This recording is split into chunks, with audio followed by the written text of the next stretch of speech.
insya Allah. Baik, saudara sekalian, ya waktunya menjelang isya ini masih ada suatu pertanyaan. Ya mungkin mohon maaf ini tidak melanjutkan kitab fikih Fathul Qorib, tapi ini kan juga fikih ya. Ini kan materinya fikih juga Pak. Ya, ini ada suatu pertanyaan.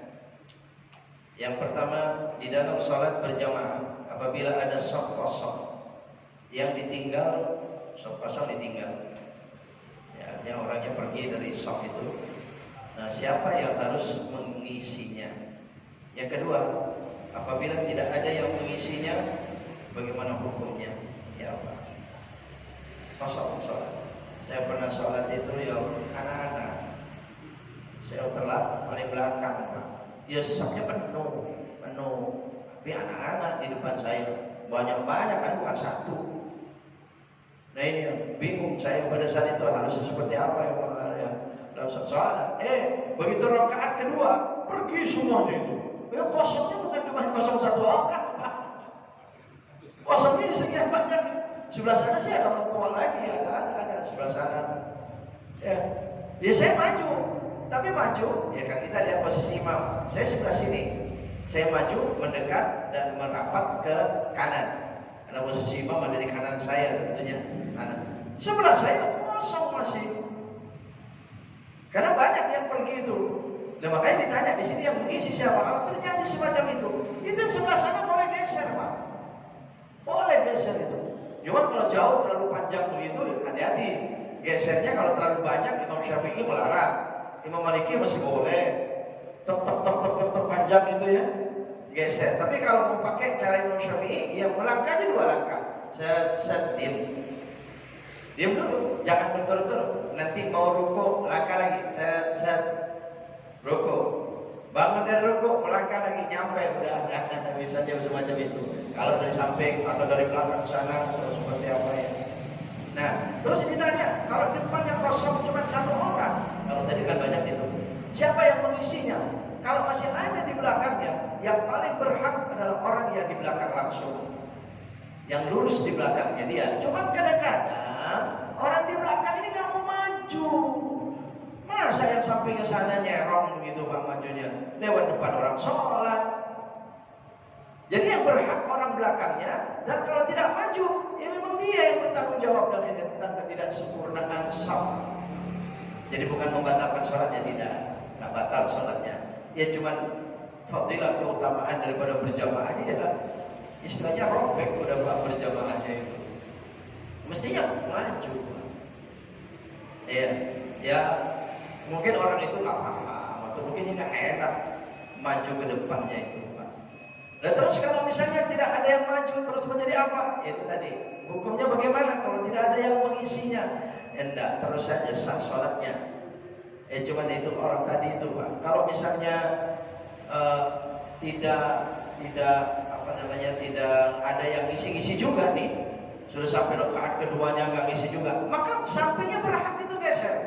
Tapi caranya, kalau di sebelah sana, karena imam di sini, maka yang dari kanan ke kiri. Tapi kalau di sebelah kiri, dari kiri ke kanan. Paham ini Pak ya? Paham ya? Iya, jadi gesernya semacam itu. Ini orang di belakang kok nggak maju-maju gitu lah. Sampingnya kosong. Geser kan cuma 1 langkah gitu. Mau cuma 1 orang.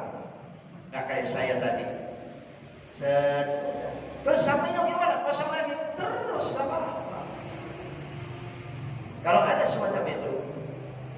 Jadi itu yang harus mengisinya bisa pertama orang yang di belakangnya.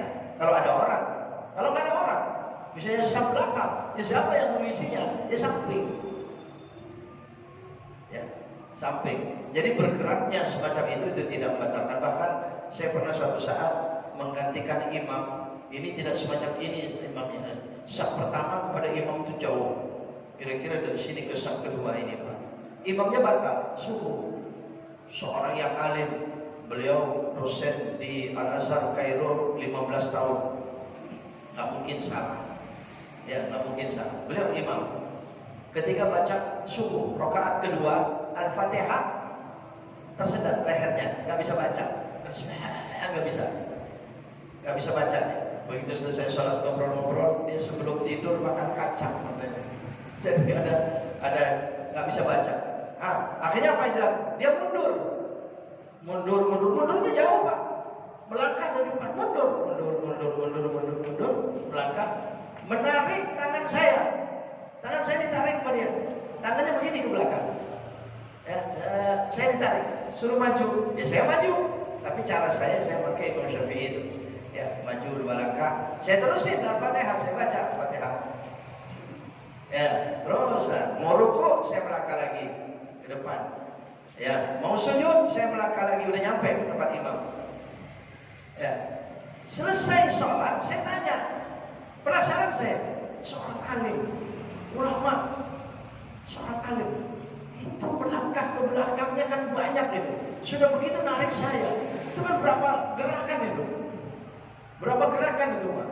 Saya tanya kepada kawan jamaah tadi, Pak Profesor ini kan batalin sholatnya kan? Anda nerusin dia. Jadi nggak takbiratul ihram lagi itu nggak ngebatalin Pak. Kalau batalin kan dia masuk karena rakaat kedua itu. Enggak, itu tidak. Jadi begitu itu tidak batal sholat yang banyak gerak. Apalagi dalam keadaan darurat semacam itu bisa.